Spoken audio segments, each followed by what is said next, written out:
Okay, so it may look confronting at first, but this is, I think, a fair bit easier or on par with some of the matricey stuff we're doing, particularly how it starts. It's very intuitive.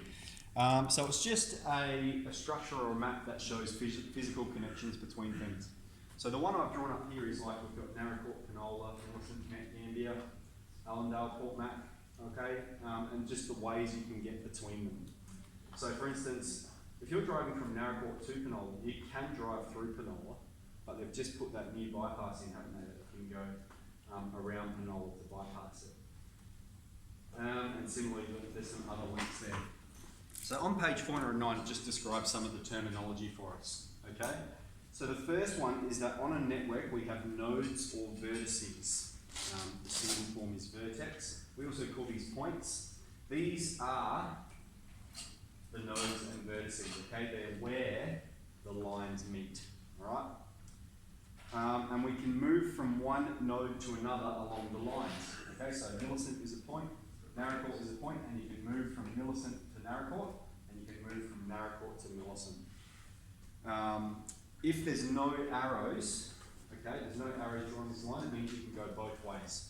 If there was a number put there, for instance, 98, okay, that would mean the distance between them is 98, all right, whatever the unit is that we're talking about. Now let's say we do introduce arrows, okay, and I'm just going to make up a hypothetical arrow here. Let's put one here. What that would mean is you can only go from Naracoorte to Mount Gambier, okay, you can't go from Mount Gambier back to Naracoorte. Okay, that's what an arrow would mean. It means it has a direction. Now if it doesn't have a direction, we call it an edge. If it does have a direction, we call it an arc. Okay, and that's all written here. Arc, edge. And then, you know, the number on it, how I put a number on it, we can call that the weight. So it could be cost, time, distance, whatever it is. And the way we can describe a path, okay, so if you're looking at that second to last bottom dot point, A goes to B, goes to E, goes to D, okay, that's how we describe it just in terms of those. Point A goes to point B, and then the arrows are telling you which direction it's going. And then a circuit is where it ends up where it started, okay, if it goes all the way around and comes back to where it began. So this is how it's going to begin. We're going to start with a network like this, and we just have to answer how many nodes there are and how many edges. Okay, so remember, nodes are the points, so we can just count them. We've got Naracoorte, 1, 2, 3, 4, 5, 6 nodes.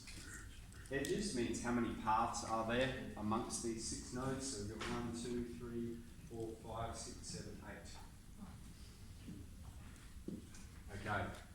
So that's the first part, is you're looking at networks and withdrawing information from it. It might ask you questions like, how far is it from Naracoorte to Mount Gambier? Okay, in which case you have to look at the weight of some of the edges. It might ask you, can you drive directly from Port Mac to Millicent? Okay, and you look there and you say, well, no, there's no edge there, so no, you can't. You have to go through Allendale and Mount Gambier to get to Millicent.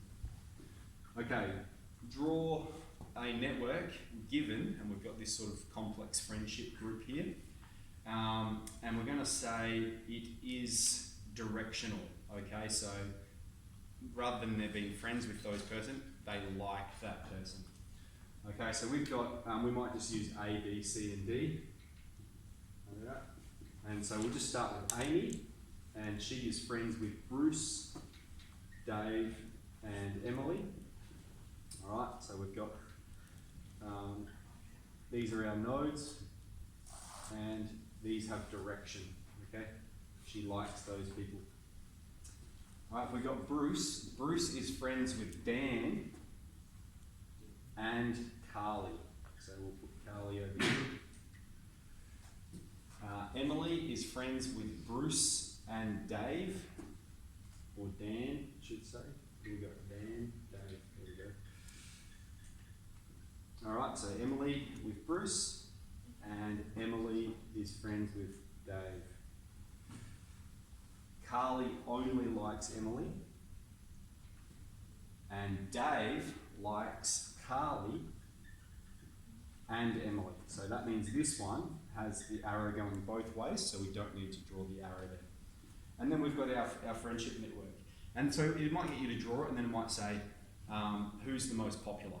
Okay, so that might be who's got the most arrows pointing towards them. And so we can see Dave's got 3, Bruce has got 2, and so you're just counting up who's got the most arrows pointing towards them. So Dave's got 3, so you might say Dave's the most popular. Okay. That's pretty well it today. So that's 15A1, 15A2. I'll just talk about the checklist quickly. All right, so you notice today we're week 9, we're starting chapter 15. I'll just draw your attention to week 10 on Thursday. Okay, that's when we're going to be testing on matrices and networks. So I think we found matrices pretty okay. We've got those calculated skills down packed. So let's get into 15A.